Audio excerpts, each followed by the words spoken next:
Hi, my name's Lynette Xanders. After years in the agency world, I made the leap into freelancing, and many people ask me how they can do the same. So in this video, I'll share the mindset shifts, the skills, and practical steps you need to build a successful career as a freelance strategist. What inspired me to leave agency life and go freelance was a desire for freedom, actually control over my schedule. I wanted to own my mornings. I will work long into the night if I need to, but I really like a slow, quiet morning to center myself. And even as a VP and a director at an agency, life squeezes in early in the morning, and I didn't have that freedom working at an agency. There were a lot of upsides, but that really is what drove me. I found a picture of someone having breakfast in bed with a giant dog, and I was like, I want that. So that kind of was my impetus to move forward. But there are lots of differences. So the biggest differences between freelancing and agency work, agency work is keeping a lot of plates spinning at the same time, and a lot of managing other people in other departments as well as in your own department. Lots of meetings. I think that was another reason why I wanted to leave.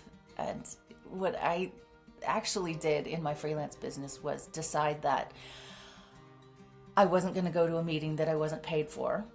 And if it was before 10:30 in the morning, I got a PETA tax. So I charged more for meetings before 10:30 in the morning. And but I told clients that if we went out for food and beverage, that it was a conversation and not a meeting, and then I wouldn't charge them for it.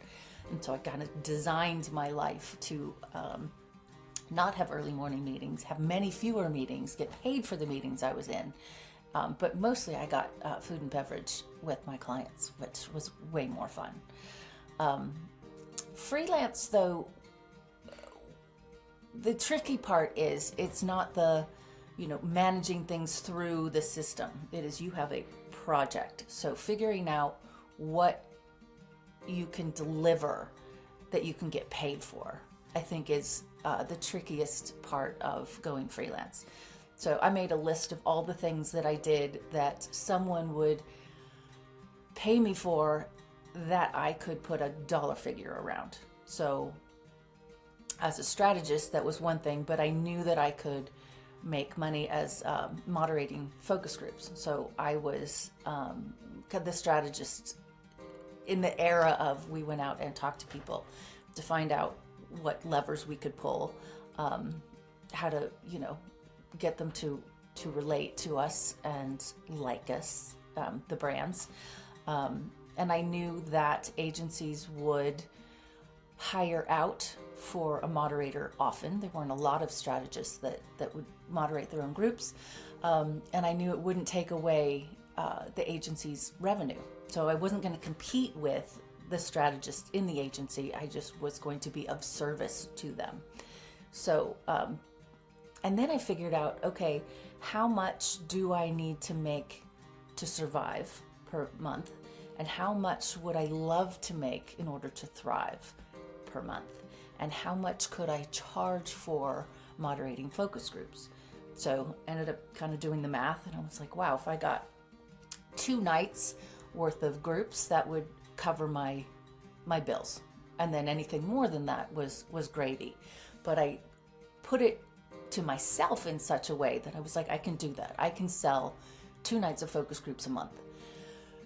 And then what else could I do? I wrote internal strategy documents, even to a little copywriting. So it's breaking down your craft into line items that you can charge for, and then knowing how much you need to do in order to pay your bills. So what I see people do that's a tends to be a problem for them is they try to sell time to clients, and clients don't want to buy time. They want to buy outputs. So what are your outputs that someone will pay you for? Writing a brief has been my bread and butter for ages. So being able to position a brand and write a brief around it, or take a brief that somebody's written and make it better, has been, the core of my business. But it's an output that clients can see and feel and know what they paid for.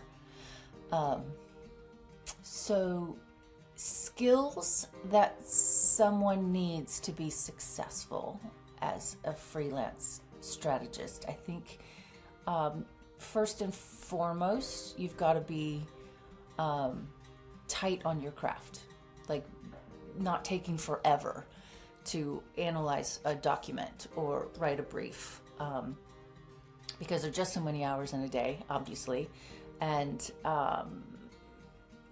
you'll run out of money if you spend too much time on things. And then clients also find it of great value if you can turn something around for them really quickly, because they generally are under the gun by the time they're hiring a freelancer. So you have to be organized. You have to work really quickly. You've got to be able to drop your ego. So I white paper a lot of things. I will write them and I hand them back to the agency, and they present it as their own, and I get paid either way. So I can't want the limelight as well as the money. And I think being a freelance strategist, the other thing that's helpful is knowing what's going to be of value to your clients. So I still work through agencies and for agencies. I work for clients directly as well. That's a longer sales cycle. It's a longer relationship. But agencies are, they've already done all the meetings, right? They've already secured the budget. They already know what the project is. They just don't have enough time to do it. So if I can be on speed dial for a couple of agencies, that's going to keep me well fed while I go out and find the clients direct. The other thing about clients direct is you also have to do a whole lot more account service, more babysitting, again, more meetings. So depends what you want to do. But I worked for E&J Gallo for 15 years, moderating their groups on designing wine labels for their fine wines. So everything they don't put their name on, which are like 200 brands. You'd be shocked. I'm not going to tell you. Fantastic job. So that was client direct, but I got it through the agency. So kind of know who your audience is and how to be of value to them is what I would say. So a challenge that I faced early on going freelance was, just truthfully, it was because I lived on the mountain, and we had dial-up back then, and I had to drive to town to send anything over 2 megs. So get a technology infusion, make sure you have the right tools, and make sure that you know, set expectations with clients. So, if my first client didn't really know what they needed and they didn't know what they wanted, and I didn't really know what I could offer, we did a whole lot of dancing back and forth. So now I come in with, I can do this, I can do this, I can do this. So it's diagnosing the problem as much as providing the solution. So being a sounding board. And if I were to give you some advice as someone considering freelance,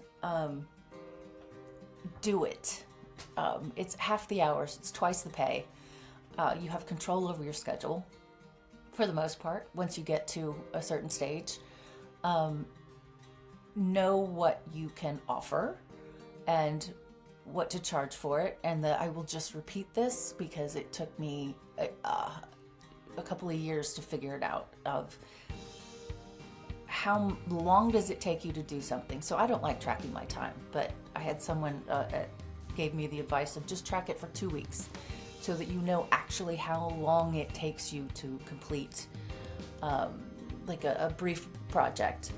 But from the initial proposal to the debrief is a whole lot more time than I was thinking of. And then add your 30% for taxes.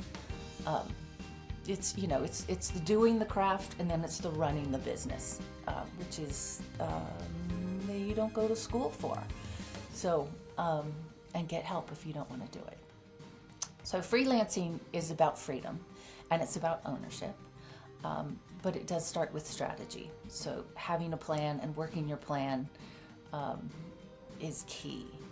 So if you go to wildalchemy.com, you can find courses. You can find ways to work with me.